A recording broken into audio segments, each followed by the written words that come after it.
Colorado has seen 10 years of increasing marijuana sales since legalization, and that has meant more and more money for the programs funded by cannabis tax revenue. With cannabis sales now dropping a bit for the first time, Katie Eastman looks at the impact.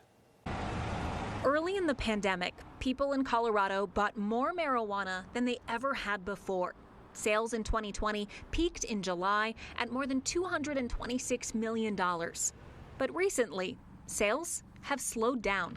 In May, total marijuana sales were around $148 million. This is an industry at its breaking point. The executive director of the marijuana industry group, Truman Bradley, says not only are businesses struggling, but state and local budgets could too. A drop in sales of 13 months is not a trend, it's a reality. This is where we're at now. And for the city, that means between a 20 and 25% cut to important services such as affordable housing and homelessness prevention. In Denver, marijuana sales tax revenue accounts for about 5% of the city's general fund. Most of it goes toward enforcement, regulation, and youth education.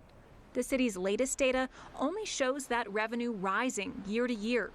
But Denver's recent pot sales mirror the state's. But, revenue does impact future budgets. There's no doubt about that. But I think, you got to be careful about making an observation for something that's happening in the moment and assuming that that will be the case a year or 2 years from now. Eric Escudero with Denver's Excise and Licensing Department isn't ready to panic.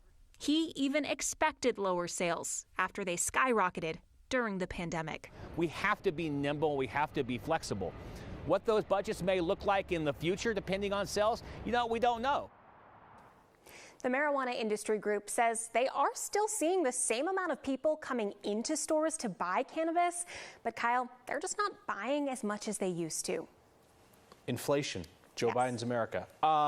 So now one thing that they've always worried about is that if taxes get a certain amount higher, that people will be pushed into the black market for marijuana. But yet there is still an appetite for some municipalities to continue raising pot taxes. Yeah, there's a potential that a ballot initiative will ask Denver voters to raise taxes on pot by 4.5% to fund out-of-school learning programs.